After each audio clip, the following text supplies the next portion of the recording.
Shit look good. Heck yeah. All right, guys, we're going to start this program here very shortly. The mics are on right now. The cameras have not started yet.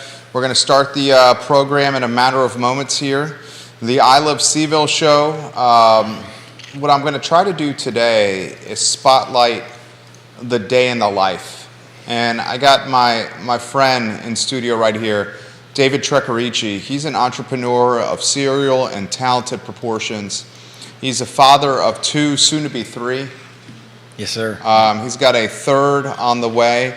I believe you guys are, your beautiful better half, is she first trimester? Second now. Second Yeah. trimester. So we're going to spotlight viewers and listeners the day in the life of a business owner on the downtown mall, a father of soon to be three. His wife actively works in the business, and I'm going to ask him questions like, do you feel supported by the city of Charlottesville? How are the homeless impacting business and quality of life downtown? How is panhandling impacting quality of life, business in downtown Charlottesville? We're also going to talk about Sam Sanders' decision of lifting the curfew in Market Street Park.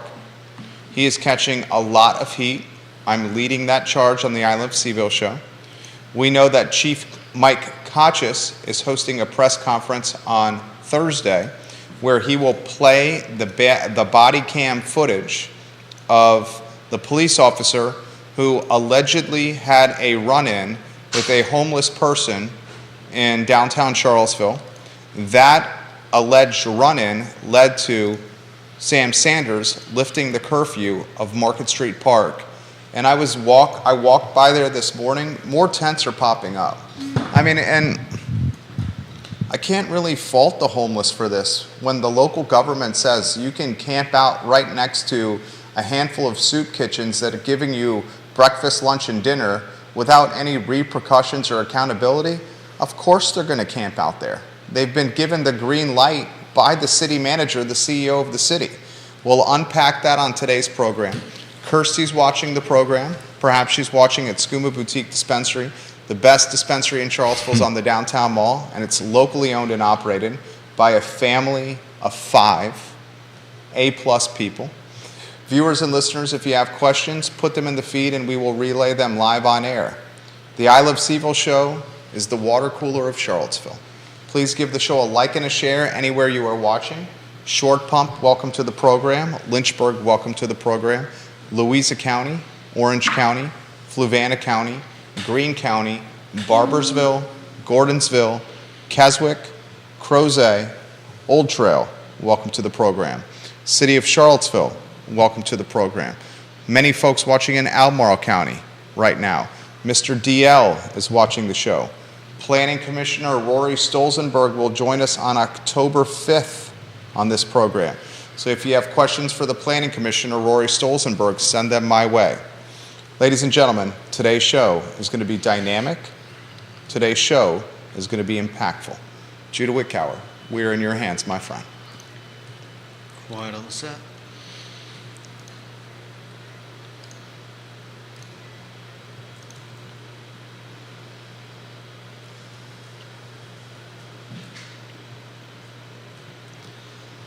Guys, good Tuesday afternoon. My name is Jerry Miller. Thank you kindly for joining us on the water cooler of Charlottesville, Virginia. It's the I Love CVille show, a program that airs Mondays through Friday from 12:30 to sometimes 2 o'clock and beyond on this network, the I Love CVille network. Today's show is broadcasted literally on every social media platform known to mankind, and we encourage you, the viewer and listener, to join us in the discussion by asking questions, leaving comments, or just participating on any of the platforms you're engaging with us upon. This show, I think, is going to be impactful. We're going to talk about trends and stories that matter to this community. The topic matter on this show is not always comfortable, but it's honest. The topic matter on this show is raw, it's real, and it impacts neighbors, friends, and families alike. Today's program, we're going to ask these questions. What is it like to do business on the downtown mall? How are the homeless and aggressive panhandling impacting small business owners in downtown Charlottesville? How is Sam Sanders, the CEO of the city of Charlottesville, impacting our community by lifting the curfew of Market Street Park? I walked by Market Street Park this morning. The tents are multiplying, and they're multiplying quickly. As Sam Sanders, the city manager, villainized the homeless, it's not so much, from my perspective, the accountability on the shoulders of the homeless. Instead, it's on local government offering a green light of lawlessness. We'll talk Mike Kochis and a press conference that will happen on Thursday. Chief Kochis will show body cam footage of this alleged interaction between a police officer and a homeless man in Market Street Park. This alleged interaction was depicted in a city council meeting a couple of weeks ago, frankly, a week ago. And this alleged interaction got us to this point, a point of lawlessness in the most prestigious park in the city of Charlottesville.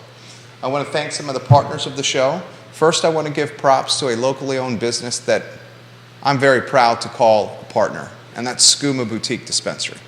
It is locally owned and operated by a husband and wife that are raising their kids in Crozet, by a husband that's a military veteran, by a husband that is a businessman and a serial entrepreneur, by a man that's creating jobs in this community, and his name is David Trecarici.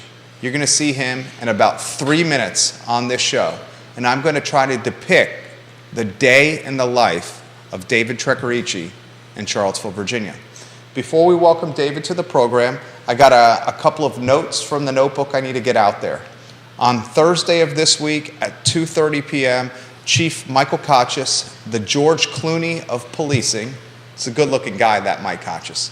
He's going to have a press conference, and this press conference, he's going to show the body cam footage of a police officer's interaction with a homeless person in Charlottesville, Virginia. This body cam footage will offer perspective on a topic that has very much dominated the news cycle. One person, an activist, before a city council meeting, on the record, said she watched, allegedly, a police officer kick a homeless man. And because of that comment, because of that alleged interaction, Sam Sanders, the city manager, and his nearly $250,000 a year in total compensation, has decided to lift the curfew in the most prestigious park in the city, Market Street Park, the park formerly known as Lee Park, formerly known as Emancipation Park, formerly known as Freedom Park, the park next to the downtown mall, the most important 8 blocks in the city of Charlottesville, the park a few blocks down from the Charlottesville Police Station, the park a few blocks down from 2 courthouses, one for Albemarle, one for the city of Charlottesville, the park a block and a half down from this studio, the park next to the family offices, the hedge funds, the law firms, the park smack dab in the middle of the city of Charlottesville. It is now Tent Town, synonymous with San Francisco, Seattle, and Portland. Is that what you want for your Charlottesville brand? We'll talk about that on this program. I've told you, the conversations may make you uncomfortable, but they're authentic, they're real, and they're honest. I give props to Judah Wickower, the director of this show. And on that note, Judah, if you could go to the 2-shot, and let's welcome David Trecarici to the show. This gentleman has joined us on the program a number of times. I've noticed over the times of you coming on the program, you've gotten leaner, more muscular, the haircut on point. You're looking good, David. How are you, my friend? Doing well, Jerry. How you doing? Doing well. You have a third child on the way, second trimester, with your beautiful wife who is watching the program right now, Kirsty. Tell us about the third child. Boy, girl, you got a name pick? No, we're going to wait until they I love it. arrive, yep. I love it. Yeah, So we'll it's going to find be a out. surprise. Surprise, yep. Surprise. Any names on the short list? No, I haven't gotten to that point yet. No, we got a couple months. Tell us about your 2 kids. They're excited. I think it's going to help change them for the better and mature them and just change the dynamic a little bit. You know, it's going to be good. I'm excited. I'm very grateful, very fortunate. You know, this is something that is very important to a lot of people, and myself included. It's like the most important thing is family and continuing and building off of the past, present, and future. Amen, brother. Do you have a son and daughter? One of each, yeah, right now. How about their names? Ellie and Luca. I love it. Yeah. What's fatherhood like for you? It's awesome. A lot of sports, trying to support the, the head of the household, boots on the ground is definitely Kirsty. She makes it all work, flawlessly. And I just try to like throw in anything I can to help, like, what do you need or what can I do? Or, and then together, I think we make a pretty good team though, because we're raising two wonderful kids and we're very proud of them, and they're trying to make them good little humans. I love it. I feel the same way. We have a lot in common. Albemarle County Public Schools? Oh, yep. Fantastic. Yeah. So for now, yep. You live in Crozet? Yep. Yeah. She, their parent, or Kirsty, born and raised in Crozet. I'm born and raised in Charlottesville, so staying local. I'm proud to champion this aspect of your life. A military veteran. Mm-hmm. Yeah. David is. Yes, sir. David, a product of Charlottesville schools. Yep. Black Knights. Black Knights. Yeah. give us the flip book of you from growing up in this area through high school and what you experienced living in Charlottesville, Virginia. You're roughly how old? Just turned 32. It's 32 years old. Yeah. Okay, so you graduated from high school, was it 2007, 2008, 2009? Yeah. 2009? Yeah. Okay, tell us what you remember of growing up in Charlottesville in the early 2000s. Give us a flip book of what you remember.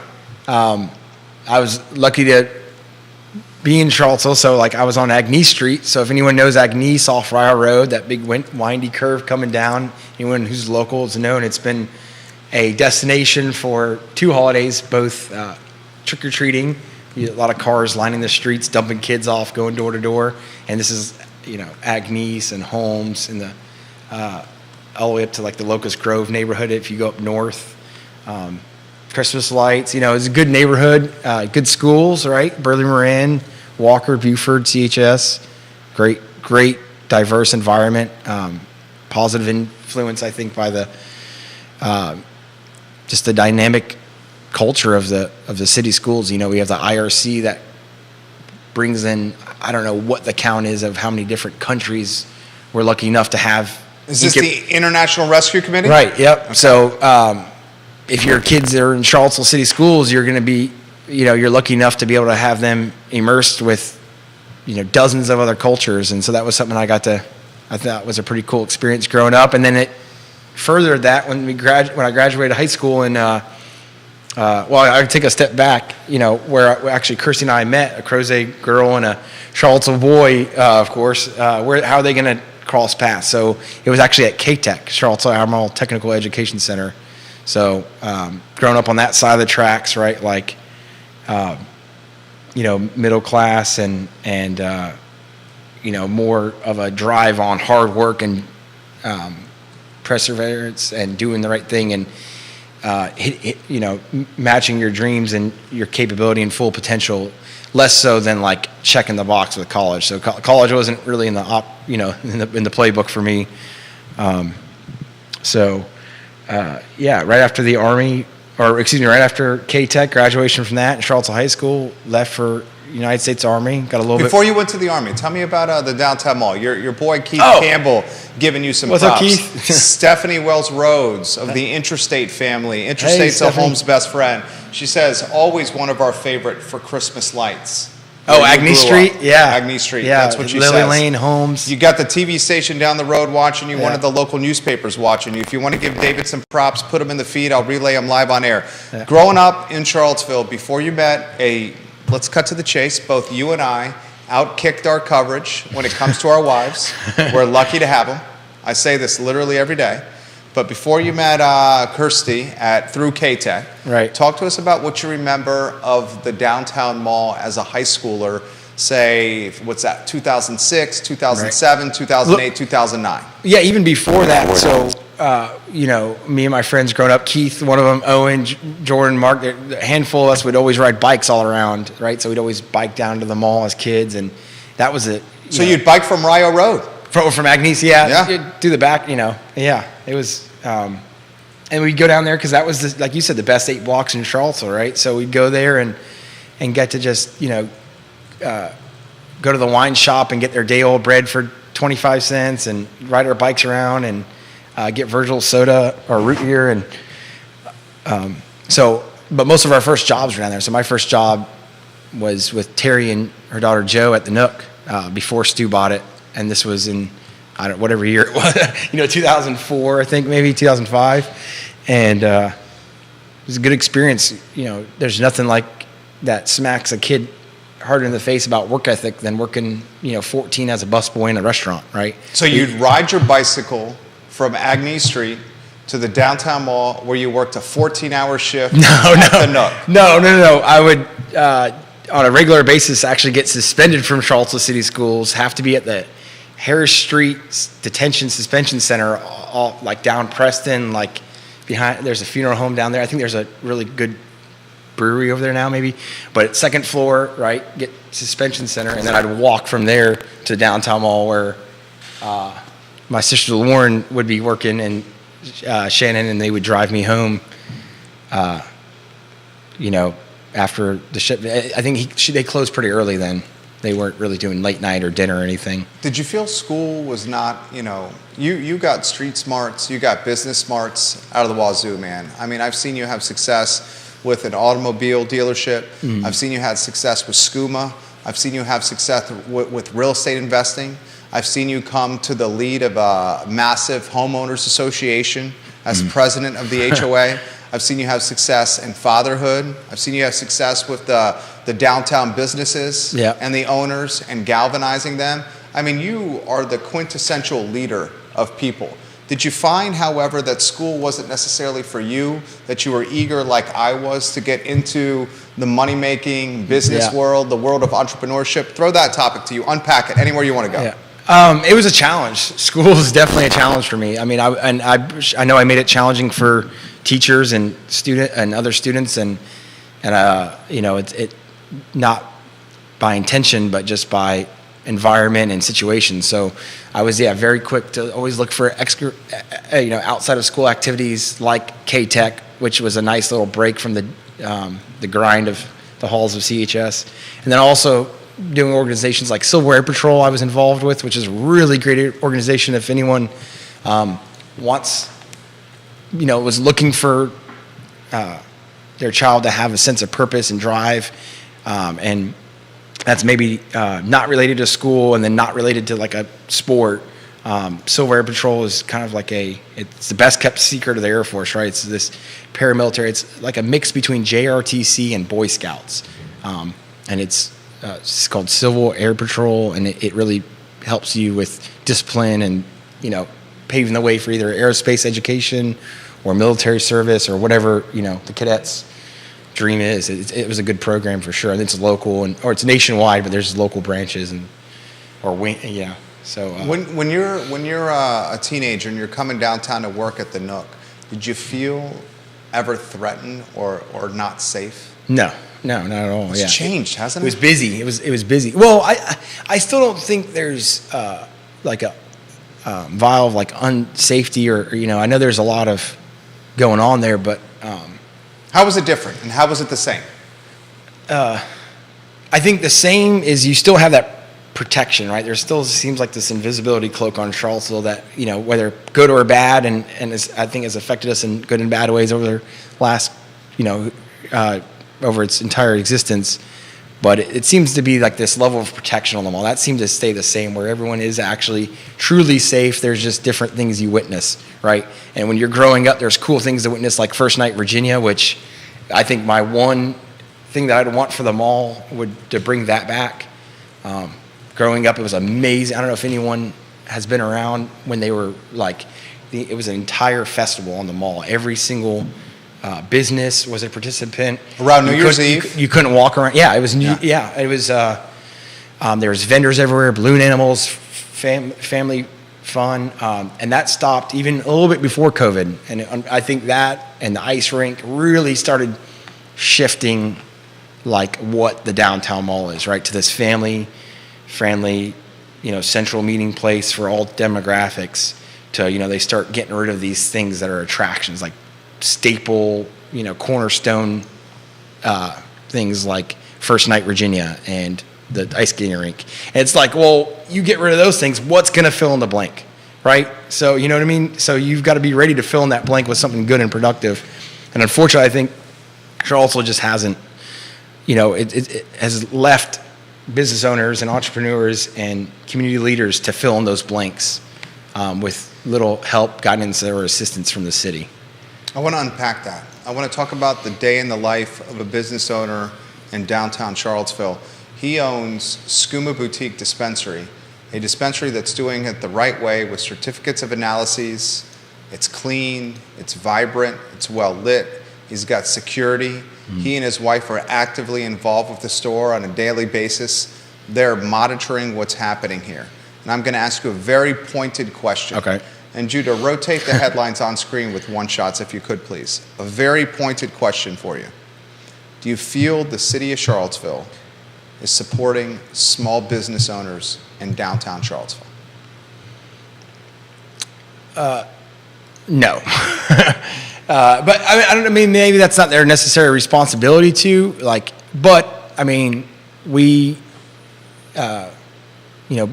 have a fiduciary responsibility to provide them quite a bit on our end on a daily recurring, nonstop, non-negotiable basis in forms of tax revenue. But there's just this unspoken, it's just there, right? There's no presence. There's no, the only interaction I've had is with the true behind the scene king, mayor, and leader of the downtown mall, Fabio, of the zoning, right? Everything, if it's not red brick, it needs to go. So until there's that outward facing city representative that doesn't go around trying to do whatever the day of that, and is more of a positive side, right? Rather than going after the businesses for trying to do stuff and then miss the mark per the city's eyes and then trying to force compliance, maybe they could, help these small businesses along, so I will say there is an organization. It's not related to the city of Charlottesville, but it's phenomenal. It is helping businesses, and it's helping the downtown mall in big ways. And it's the Friends of Seaville. Talk to us about that. And by Fabio, he means a gentleman who works in City Hall. Mm-hmm. Fabio's responsibility is to enforce rules and regulations, right? As it applies to the downtown mall. We're often seeing him, and props to him, folks that he gets it. He gets it for sure. He gets it for sure. Like a peddler's license that sets up a table on the downtown mall. They legitimately have to pay the city a fee. $800 a year. Yeah. I believe it is. To have a peddler's license. And part of his responsibility is enforcing these rules and regulations around downtown Charlottesville. Zoning, signs. Signage, zoning, walkability. He's the alfresco dining, the patios, he's enforcing those as well. And to his credit, I've heard this from a lot of people in downtown Charlottesville that are entrepreneurs. He gets it. He understands the plight and the difficulty of being a business owner. And the last thing he's trying to do is encumber a business owner with more red tape. Right. So I think he does get it. I want to get back to one of the statements you made that you said, and you spoke with confidence and conviction, that you don't feel the city is supporting small businesses downtown. Can you give us specific examples of what you've seen? So like I said, engaging, again, we could use a zoning official rather, because I don't want to use his name and act like I'm attacking him or anything, because I agree, very important position. Regulation at a control means is still necessary, right? But, that amount of enforcement on signage and the proper color and the amount of signage and seating and so we're going to spend this much time, investment, effort, and energy on that, but completely turn a blind eye to the real issues and problems. What are the real issues, do you think? So just it's difficult, and I'm not saying I'm going to have the solution or anything, but and enabling people's poor decisions that have negative effects on others, right? So not addressing the elephant in the room or the person in the walkway or whatever the underlying issues may be. We don't have to always focus it on, displaced individuals, but we can focus it wherever it needs to be. But I just don't think it needs to be on like color of the frame of signage that a business is trying to, hustle and stay alive, right? So why don't I do this? I'll try to fill in the blanks, and I respect your position here.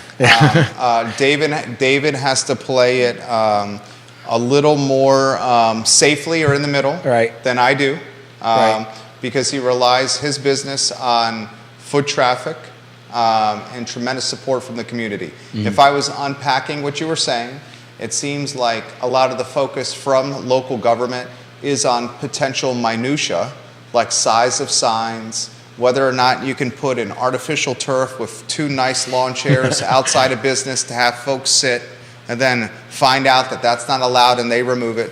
They're focusing on minutia and red tape, perhaps, instead of saying, look, these 8 blocks are pretty much busy with aggressive panhandling and folks sleeping in doorways.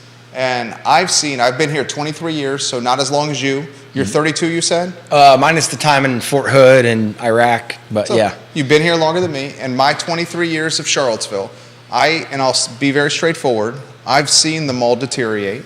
It's frustrating to me because I've worked extremely hard like you. I'm clocking 60, 70, 80 hours a week. Would love to give this building that we're in to our boys, make them earn it. Yeah. They're not going to get a gift out of it. They're going to earn it. Yeah. But I want the mall to be here long term. They're going to know where all the cleaning supplies is in every cabinet. They're going to wash the windows, sweep the floors, clean the bathrooms, clean the seats. My wife and I have a plan in place for that.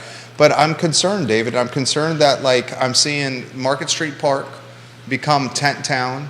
I'm concerned that freedom of speech protects aggressive panhandling. I'm concerned that you come downtown Charlottesville at 7 a.m. I'm down here routinely very early because I have a passion for what I do. And what I see at 7 a.m. is very different than what the average Joe or average Sally may see at 12 p.m. or at 1 p.m. 7 a.m., the mall is kind of waking up from nighttime. And at 7 a.m., you see folks sleeping in the doorways and the entry corridors. You see the hardworking Parks and Recs guys. Those guys are grinding. Awesome. Cleaning the trash. They're there 5 a.m., 6 a.m. Taking out the trash. Hosing, washing, blowing, cleaning. Exactly. They're freaking rock stars. I would encourage any of the viewers and listeners of this talk show to check out the downtown mall between, call it just before sunrise to 7:30 in the morning. And you will see the mall in a very different way than if you see it on Saturday in the middle of the day. The birds are almost deafening. There's plenty of people walking and jogging. The cleaning crews are out. It's a good, there's some pride to it, right? I'll throw this to you here. Give us a firsthand perspective of how you've had to capably and gently manage folks around your store. I find managing yourself is where you have to start, because when you're dealing with someone going through either their worst day or mental health issues or a complete disregard to anything logical, you kind of have to almost, it makes you have to tighten up when you deal with them, because there's been times, you have to deal with them, right? But you can't go to you know what I mean? Don't make yourself have a bad day because someone else is, right? You don't go crazy because someone else is doing it. But it's important to maintain the law and order and copacetic transactional dealings everywhere, right? So downtown's not excluded from that. We need a good place, and I think it is. I know it's easy to paint that picture of the homeless, and there are everywhere, and it is an issue. Is it impacting your business? Absolutely, absolutely. Is it impacting your bottom line? Absolutely, yeah. Okay, how so? Just because there's, when people are walking in, visiting, or maybe they haven't been down in a while, or when I'm at a birthday party, listening to their parents talk about how, what they witnessed or what someone said to them when they went down there, or, just hearing those things, yeah, they hurt, right? Like being here for 2 decades, when someone talks crap about the downtown mall, you kind of take it personal or whatever, right? So I feel the same. But yeah, it's definitely challenging. How have you spent your own money from the business to manage the panhandling and the homeless that are around your business? Have you done that? No, so I spent money trying to help, as far as like with causes that I would believe that would help them. And, like feeding, providing, full spread of food for them. I volunteered at the Haven for a while, a couple years ago before I had my kids. And then I try to keep that going with SCUMA by feeding them on the mall on like, holidays and stuff. But, and then donating to different organizations and stuff that would, help them. We did something with Pacham when it got really cold. That cold snap, I think it was about a year and a half ago or something, or like the winter of 21. Putting some up in hotels, like it was immediate action that was expensive, but we got like good deals on it. We put a ton of, we just rounded up as many people as we could and stuck them in hotel rooms to just brave the sub-zero temperatures. You did the partnership with Tristan. Yeah, did that for a while, and we're looking for additional partners. But that stuff's hard to do when you don't see positive results, right? Like you feel like you're doing the right thing, and you realize you're just maybe pissing in the wind, So like, talk to us about that. So like from my, growing up and personal experiences, and then what I've continued to see here is just continue to solidify that. I just strongly believe that if someone's doing a bad behavior and they're not being stopped, then they're going to continue to do it. And when I shouldn't say bad behavior, I should say any behavior, right? Like if you get instant praise or reward from what you're doing, right? We're still animals, right? We're going to continue doing that, right? So until the day happens to where those very aggressive or just inflammatory actions stop or stop being allowed to happen, then they're not going to stop until. What's your take on Sam Sanders lifting the curfew? I heard about it from you just a minute ago, but I mean, again, it's people who are trying to do the right thing, but are they're just too far away from the problem, right? Like they're trying to create solutions from a problem that they don't even understand, and I think that can sum up a lot of the problems in Charlottesville. Like, just not close enough, not seeing it, not seeing the nitty gritty, and just their only representation is that during their mandated scheduled meetings, right? There's no more. I know a lot of people, and I'm getting flack for this. A lot of people didn't like Chief Brackney, right? A lot of people did not like her, and I know you have your views on her, but on a personal level, I mean, she walked them all, and I would communicate with her and talk with her, and maybe her views and lines were outside of the barriers of mine, but we need that. You need that like physical representation in person, right? What do you think of Chief Kotchis? He's good. I like him. Yeah. Why do you like Chief Kotchis? I like showing the respect to community members and leaders. You're right. I think that's very important when you're in a position of power, is to not give it away, but help share it. Right. Share that power that he can make a lot of things happen as chief of police. And what he is having is very positive. I think so as well. I see Chief Kotchis walking the streets and putting in the work, and I see Chief Kotchis utilizing empathy with policing, and I see Chief Kotchis wanting to give people the benefit of the doubt, but still policing fairly and by the letter of the law. He came on the show and he sat in your chair and he basically explained the position of the police department.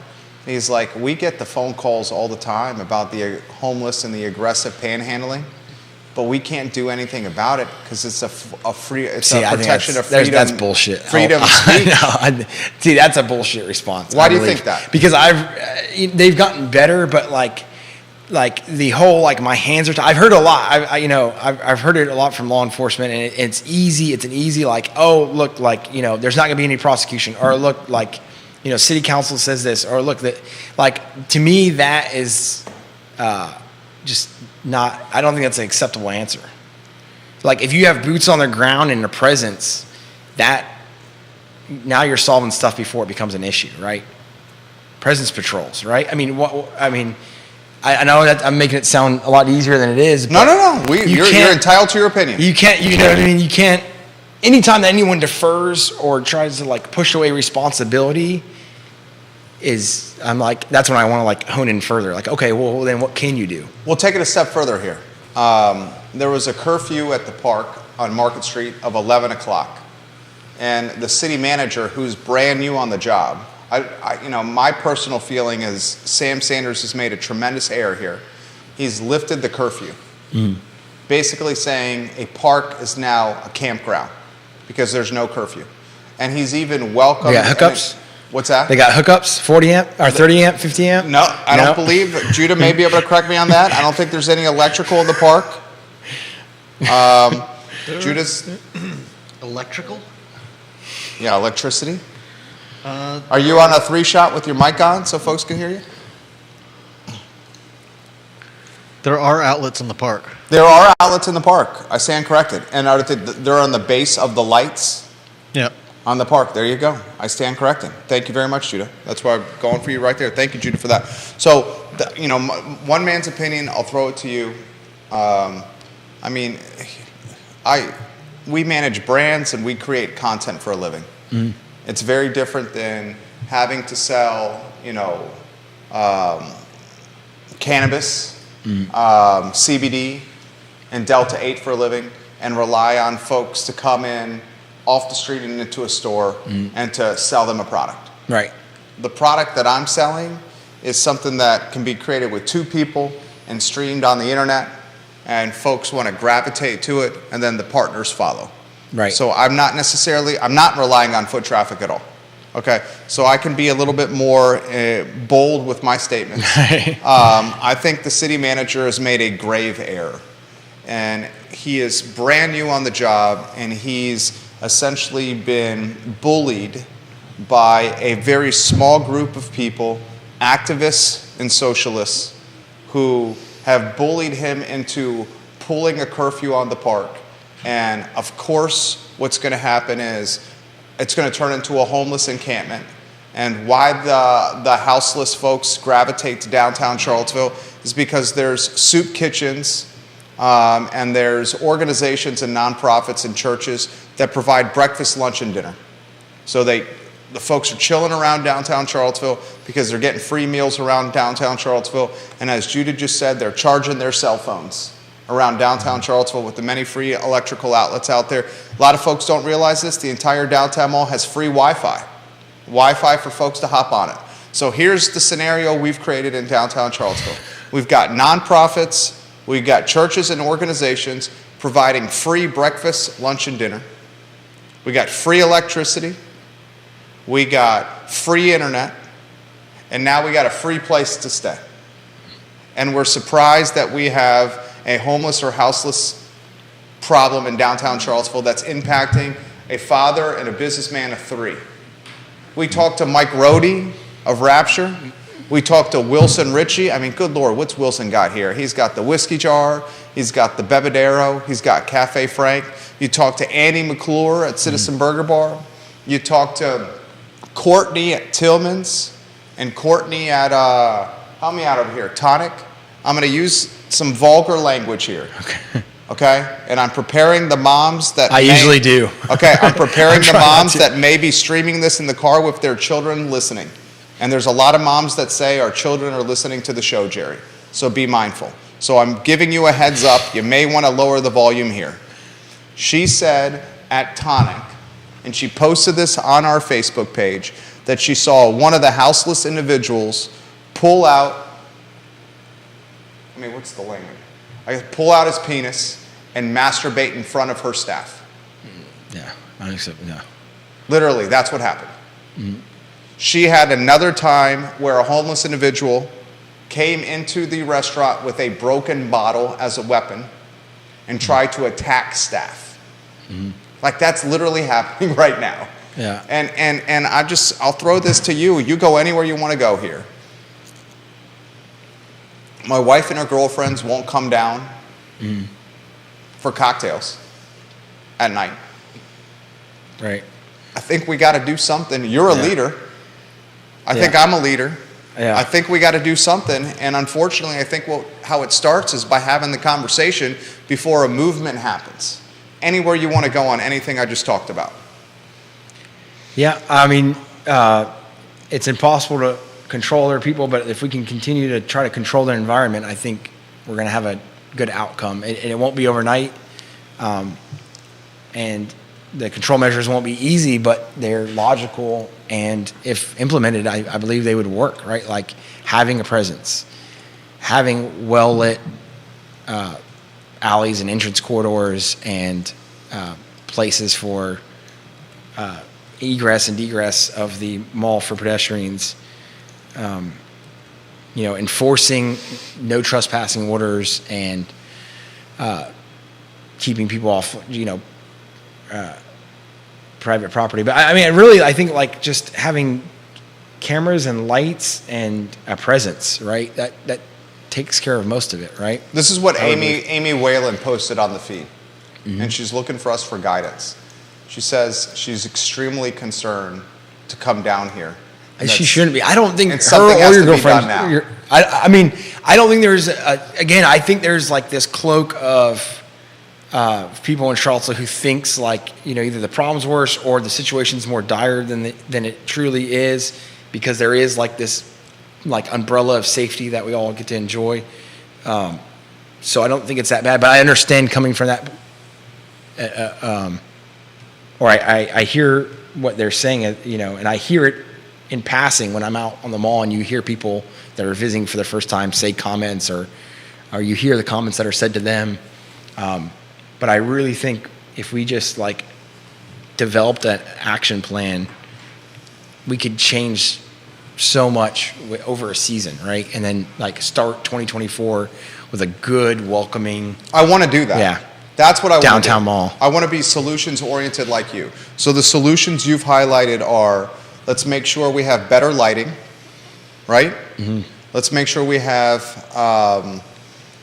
Cameras. a more ubiquitous or robust camera system for downtown Charlottesville, right? Right. I was astonished to find out that there's no police beat officer after hours or around when the bar's let out or at night because they're short-staffed.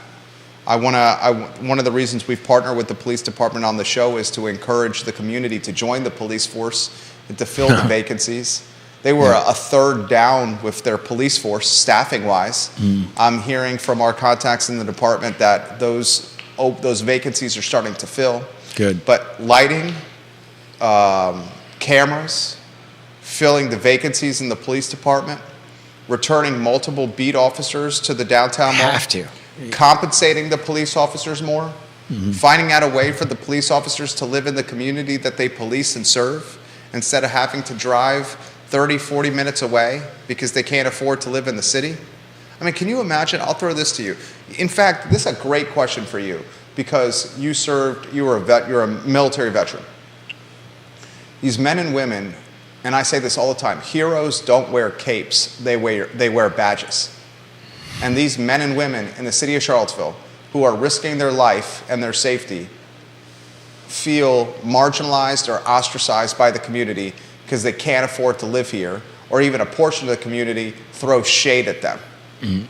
I mean, I just have such empathy for these folks that are risking that literally have to wear a gun. You had to do this. Wear a gun and a bulletproof vest for protection for their job. And then a portion of the community is either throwing shade at them or the community in totality is saying, you can't afford to live here. Right. Anywhere you want to go on that topic. Can I go completely with my Anywhere you can ADHD go. mind out here? Please. So speaking of throwing shade, and I don't think it's good to, but I think it's good to have accountability and responsibility. There are organizations set up with significant infrastructure, footprint, and physical locations in this community that are not doing what they need to be doing or what they're,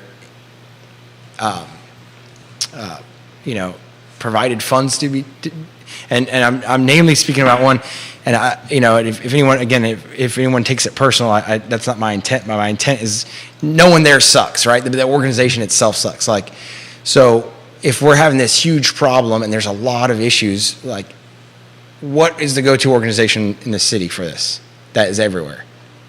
For the downtown mall No, specifically? just if you. Is it city council? No, if you're a human being and you're going through some issues, who can you turn to that can like make it all better? Whether it being marital support, financial support, emotional support, housing. I think that's splintered among a number of different organizations. Well, there's only one that I know that has a physical. Is that Region 10? Region 10. Yeah. They have buildings everywhere, right? They have like throughout this community. There's an abandoned one in Crozet. I'm pretty sure they're all abandoned. I don't know. I mean, there's like the big suite up across from the Fifth Street County. The County office building? county. No, the Fifth Street, the annex. Yeah, across Okay. the way. The Region 10 has a like a rehabilitation. Apartment complex, or they have a very vast footprint, network and infrastructure, right? They've got them, and it just doesn't seem like, I don't know if are they coming to the table, or maybe they're doing more background stuff than I understand, but it just seems like everything I've ever heard from anyone who's ever used them, myself, my family growing up, when we turned to them, it just seemed like it's never been there, right? Like, to have that and then not being utilized properly seems to be a little hurtful, right? Well, one of the things, that we've tried to champion on this show is for a joint venture with Albemarle County and the city of Charlottesville, where Albemarle County, the jurisdiction, and the city of Charlottesville, the jurisdiction, they pool taxpayer dollars and they create a campus. And this campus is not in the epicenter of shopping or entertainment or of food and beverage or of government or finance, the downtown mall. Mm-hmm. Instead, it's probably somewhere in Albemarle because the city of Charlottesville is landlocked and has very little area left to develop. And we create a campus that's built around, housing and showers and laundry, that has electricity and internet. The Haven, but not downtown. Yeah, like if the Haven met the Salvation Army, and if the Haven, the Salvation Army, Region 10, Patcham, mm-hmm. and these Patcham's soup kitchens, great organization, and these soup kitchens, and some of these thrift stores somehow all got molded into one. Resume building, mm-hmm. Mental health, drug addiction support, alcohol addiction support, all these aspects of the mental health and houseless crisis that we're dealing with, the addiction crisis that's clearly been present. I mean, it's worsened since COVID. Mm-hmm. It's clearly worsened since COVID. But this was done in an area somewhere in Albemarle County, not in the epicenter of shopping, not the downtown mall. And we pool our taxpayer resources. Maybe it's a vote, a referendum, where citizens have to vote on this. I would bet this would have significant support from the Charlottesville and Albemarle County communities. And I would bet if this was executed correctly, that the incremental tax revenue that comes from cleaning up downtown Charlottesville, where quality of life is returned and brand image is rehabilitated, that will drive more foot traffic and more people spending money downtown, which creates more tax dollars for Charlottesville. I bet you if we do this in a way where Albemarle County gets cleaned up as well, we see it in Albemarle County as well. It's not unique to Charlottesville. That will drive incremental tax resources. That it would pay for itself many times over. This campus, this idea. What were you thinking? Something popped in your head. The thing that popped in my head, we could solve multiple issues. We could have the homeless drive our school buses for Albemarle County. Well, you'd have to get them CDLs, make sure they're clean. Mm-hmm. Certainly from a drinking standpoint, and I don't know, man. Here's what I'll throw to you is I think, and again, I can play this a little differently. No. Yeah. It's great. I love it. I'm nervous. David, I'm nervous. I'm nervous what I'm seeing. I'm nervous because, folks, the number one way that people pull to downtown Charlottesville is down Market Street. The reason I bought this storefront is because I know there's 10,000 plus cars that go by there every day. The number one reason, number one way people go to downtown Charlottesville is past the park that's now a homeless encampment. And it reminds me of Occupy Charlottesville from 2011. This might have been when you were in the service, when you were in the Army. I was in Iraq in 2011. In Yep. 2011, you were in Iraq. When you were in Iraq, the Occupy Wall Street movement hit Charlottesville, and for months, that park, Market Street Park, turned into a plot of land that was lawlessness.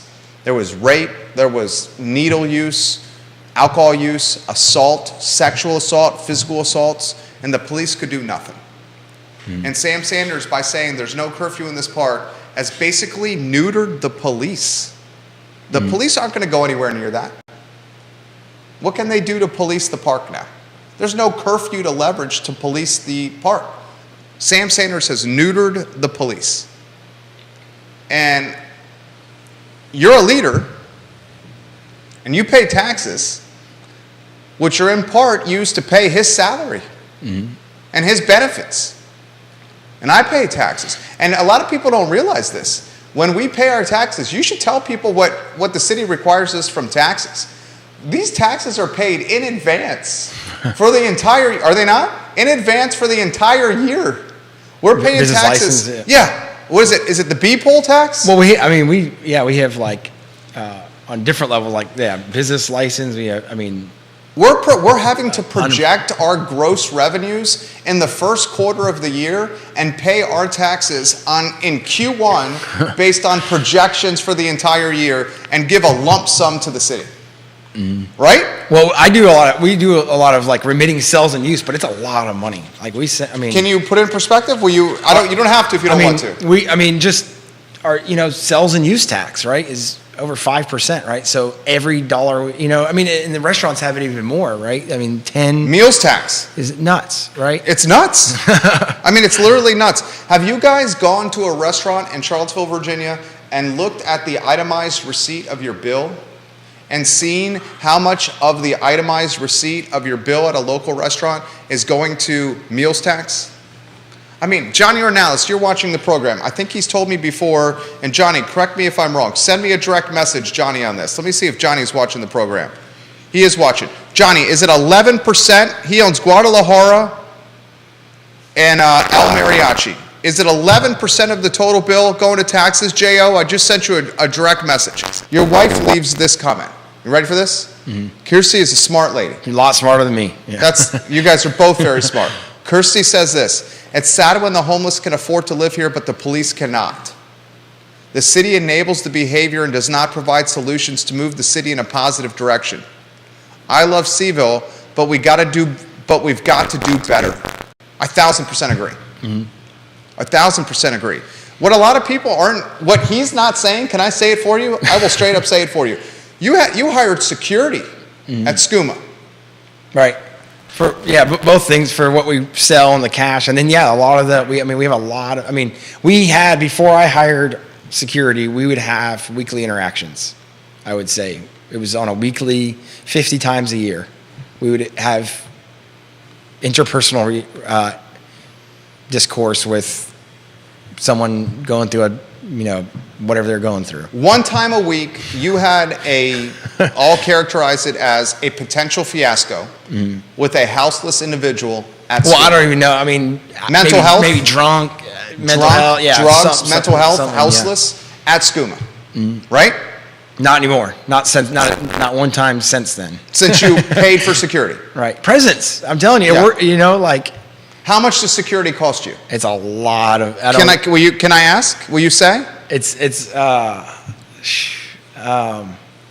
quite a bit. Look up. So how much you paying a year for security? So we're open anyone can do the math. So we're open 80 hours a week. Okay. Right. We're open 7 days a week, almost 12 hours a day, and we always have an armed guard there. Right. And if anyone wants to look up what armed guard rates go for, is it 17 an hour? No. 25 an hour?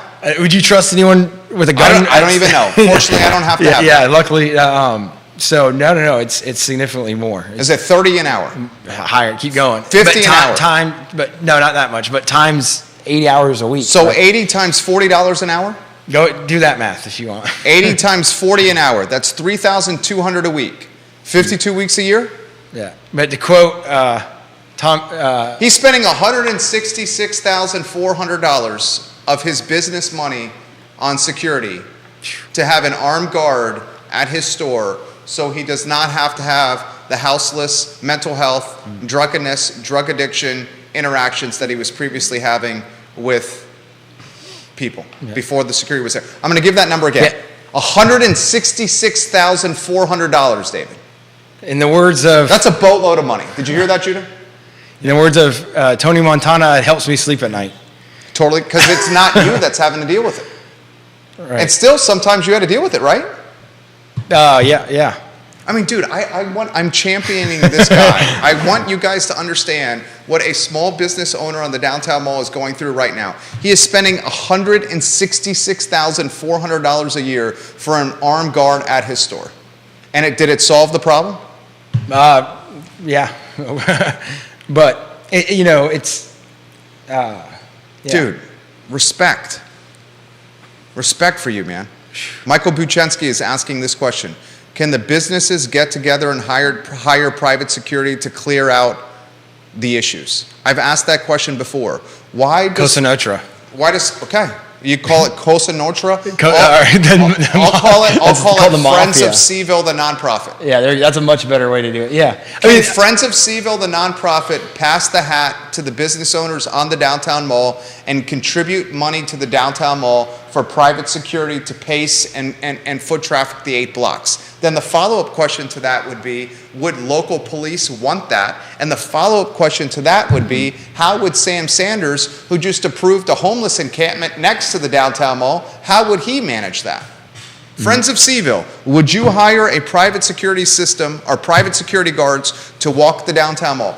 This gentleman right here, who's a successful businessman, literally just told us he spent $166,400 a year to have one armed guard 80 hours a week at SCUMA. And it solved the problem for the most part, right? Correct. Friends of Seville, do you consider passing I the would put hat? that on them. They're awesome. They do a lot of good As stuff. a suggestion. Yeah. Yeah. They may be able to figure out ways that are sustainable to find that money. But we just got the ambassadors downtown. But again, and ambassadors and CSO, the CSOs are awesome. They're the heartbeat of the mall as far as when it comes What's to CSOs? community service officer. So it was he just retired. Is the guy that looked like Super Mario with the mustache that was jacked, that was riding the bike? Just recently? Yeah. That's Officer Arnett. Anyone who's a CHS. Officer Arnett. He's the man. He's the man. He's the man. I love that officer. If anyone went to CHS, I refer him to like next to Let's Go because he was always running the lunch line and that would be his thing. He was the man. Yeah. The new CSO is a gentleman that's a tall gentleman, an older gentleman that rides the bicycle, also jacked. That's who I'm talking about. That's Yeah. Officer Arnett. Yeah. Okay, that's Officer Yeah, Arnett? he's good. They're all good. They're all phenomenal, but they don't have arresting power. They don't have ticket writing power. They don't have weapons. They don't have. They're retired guys looking for the benefits and a steady paycheck and another excuse not to do the honey-do list. They care. They're there. They're a presence, but it's like the bare freaking minimum from the city, right? So then you have like the ambassadors, which is almost like more of a, I don't know how much they've helped the corner and UVA. I don't think I'll throw this out here. I'll throw this out here, and I'll be straight. I'm a straight shooter. I think the yellow shirted ambassadors that are walking the downtown mall are a joke. What about I'll the be corner? straightforward. How about their presence in the corner? I mean, maybe they're helping on the corner. I'm not on the corner that often. Yeah. I don't go to the corner that That's often. where they originate from. They originate from New York. They're paid by for UVA. UVA's paying I'm for not them. sure. No, Yeah. I know they are. Okay. 100% fact. Okay. UVA's paying for them. The ones that are walking the downtown mall are often very out of shape. I'll leave it at that. I see them spending most of their time on their cell phones and going out of their way to not engage with people. All I do is see them walking on around the mall in yellow shirts with maybe the idea is because they're wearing yellow shirts, maybe that can manage the perception. I'm on the mall every day. You're on the mall every damn day. Do you think those yellow shirted ambassadors are providing any value proposition? I wouldn't be satisfied with their services if I was paying That's what for I'm it. saying. Yeah. And why not? Because walking groups, right? Like, I don't know. Just lack of a lot. Yeah. Initiative. What you said, yeah. Right? Right. I mean, David is a good man here. His business, Skooma, is a great business right here. So let me throw this to you here. Vanessa Parkhill in Earlysville. One way I support the homeless campus in the county is if it gets funded by the city's income from the revenue sharing agreement. I have no interest in my tax dollars enabling and cleaning up the lousy policy made by the city. I respect that, Vanessa Parkhill. I respect that 100%. I think it's important to emphasize that people coming to Charlottesville for the downtown mall tourist experience also spend their money in the county. So the city of Charlottesville and Albemarle County are intertwined. These people that make the comment, I won't spend my money in Charlottesville, I won't go downtown because of their politics, well, I need you to realize this. Your home values in Albemarle, your home values in Fluvanna, Louisa, and Orange are tied to Green. the success of Charlottesville, Virginia. Yep. As Charlottesville, Virginia goes, and as the downtown mall goes, Central Virginia goes. As the economy in downtown Charlottesville goes, the economies in Albemarle County and all the other counties go as well. We are intertwined with each other, and those are facts. That is a factual statement, 100%. 100%. Yeah. I think a lot of our problem is that too much of the silos between Charlottesville and Albemarle and UVA. Boom. Right. Talk to us about that. I mean, it's pretty obvious for anyone who's around here. There's like that total disconnect. And again, I don't like pointing fingers. I feel like I'm doing it a lot, but large organizations that are, around 2008, 2007 terms, too big to fail. I feel like we have some organizations that are too big to be successful, right? Like they're like, and when I say successful, I mean in whatever they're trying to help us with, because it doesn't seem like a lot or enough. And I mean like big organizations like the University of Virginia, who, I do not feel like they're not. I think UVA, and I'll straight up say this and I'll catch some serious heat. I was hanging out with Tim Rose, the CEO of the UVA Foundation, on Monday. 2 Mondays ago. Literally, we were talking and having a conversation. I think the University of Virginia, and I'm going to be very frank here, and I'm not afraid of them. One of maybe the only few in this community that are not. They are not carrying their own weight. They are buying real estate left and right. Destroying our tax base. They're destroying the tax base, taking commercial real estate off the tax rolls. Destroying perfectly well-built hotels and restaurants so they can put up their own ugly mammoth buildings of future esotericism. No, sorry, I shouldn't. Go ahead, Jerry. You say a lot better than I do. If you don't have to go down this road, if you don't want to. I don't want to put you in a bad spot. But if the University of Virginia continues to purchase real estate in Albemarle County in the city of Charlottesville and shelters said real estate in nonprofits where it doesn't have to pay taxes on said real estate, then the burden is going to fall on David, me, Judah, and you, the viewer and listener, to keep the jurisdictions financially afloat.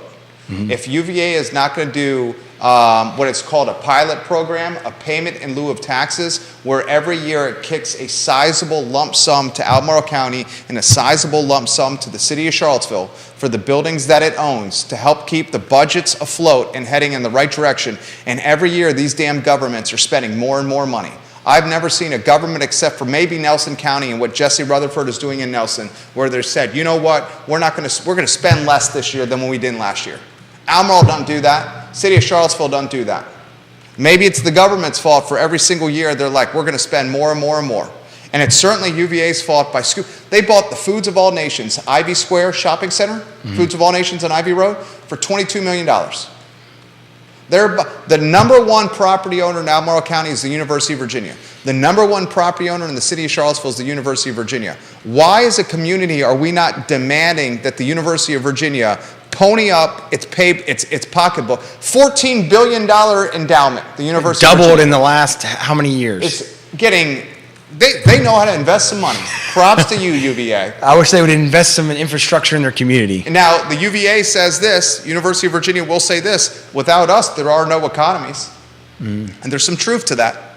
But you look what Harvard's doing, Harvard's kicking money to its jurisdiction, payment in lieu of taxes program. We as a community should demand this, and we should elect officials that run on platforms like this. I mean, As someone who has not been to an institution of higher education, which is clear by the evidence of this interview, and my That's not true. my That's not grammar, true. You're doing a great job. is like, you've got to take them off their high horse, right? We put them up there, they're on it, they're comfortable on it.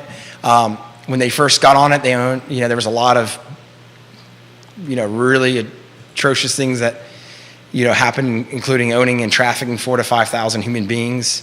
But we'll let that go if they can come to the table today. But they have not come to the table today, so I do not see the institution any different than it was then, right? Like, it's just the only difference, the only thing that's changed is the unit of time and the measure of time and where we're at on the scale of time. They're still the same, quiet, reserved, very much out for themselves organization, and it's huge, right? It's huge. They're very powerful, very, very influential.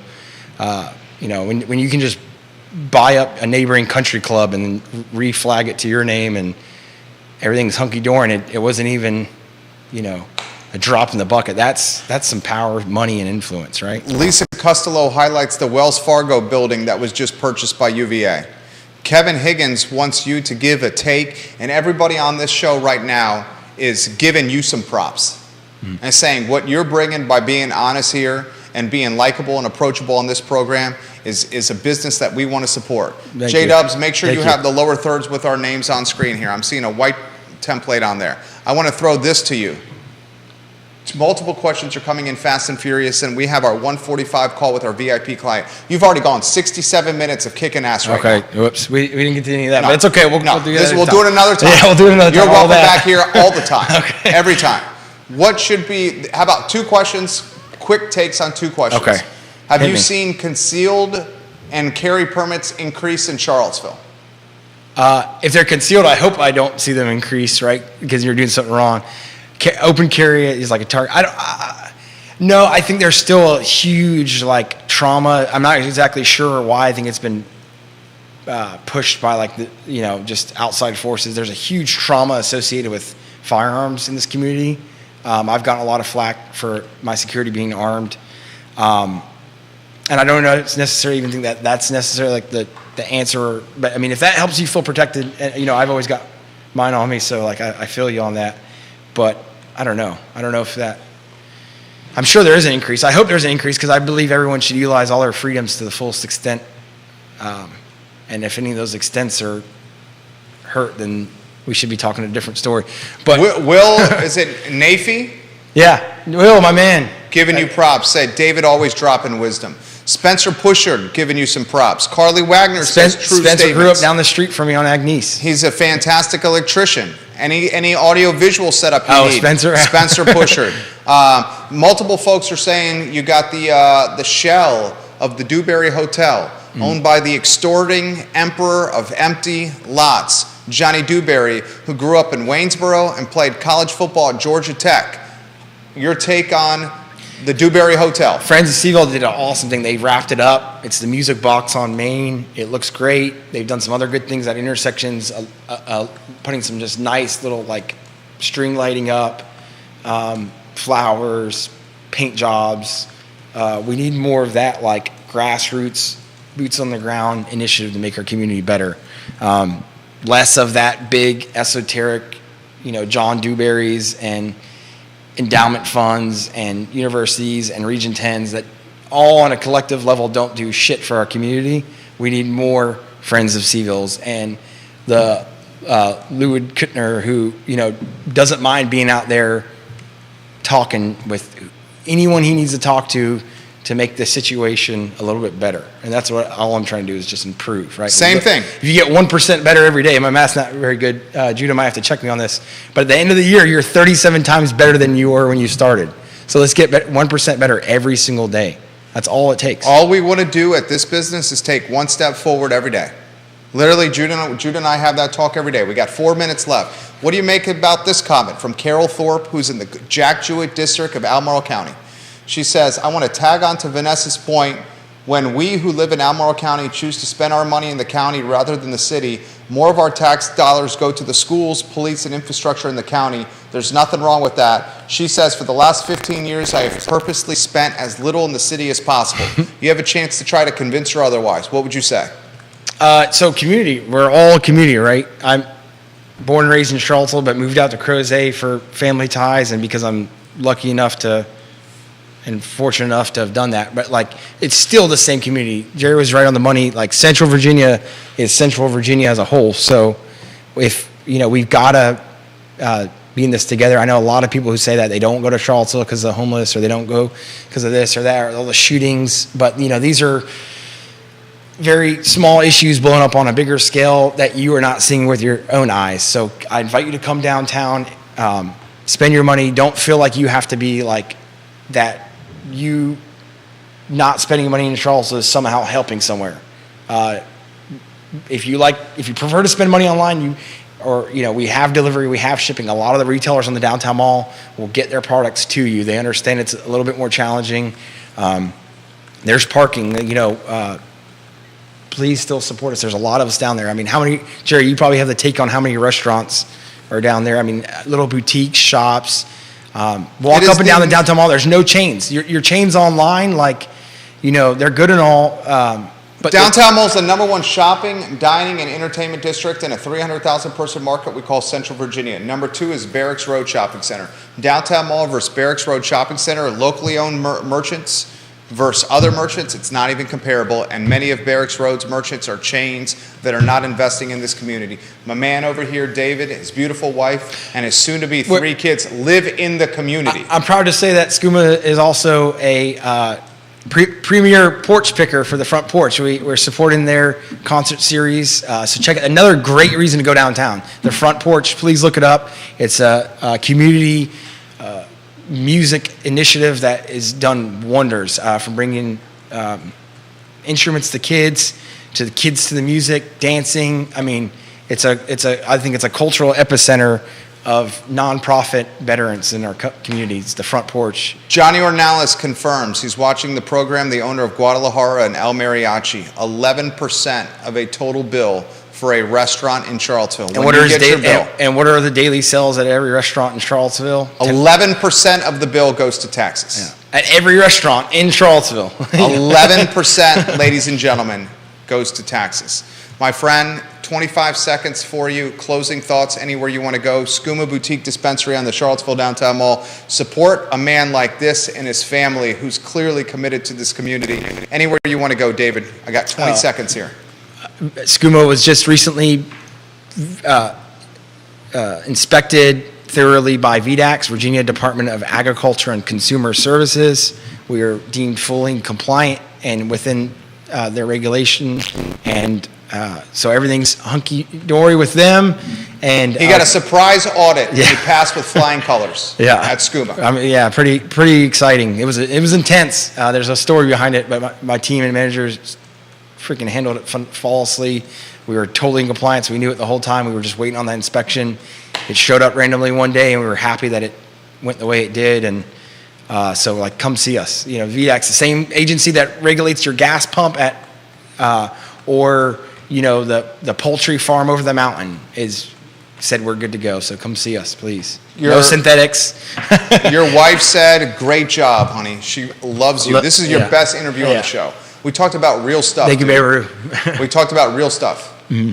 Anytime you want to come back. Awesome. I'll see you soon. Sincerely mean that. Thank you, man. Appreciate you, Jerry. Mean that. Judah, thank you. Yeah, Judah, you the man. Judah. Skooma Boutique Dispensary in the Charlottesville Downtown Mall. This is the water cooler of Charlottesville, guys. It's the I Love CVille show. It's real talk, dude. It may make you uncomfortable, but it's issues and it's topic matter that are important to a city.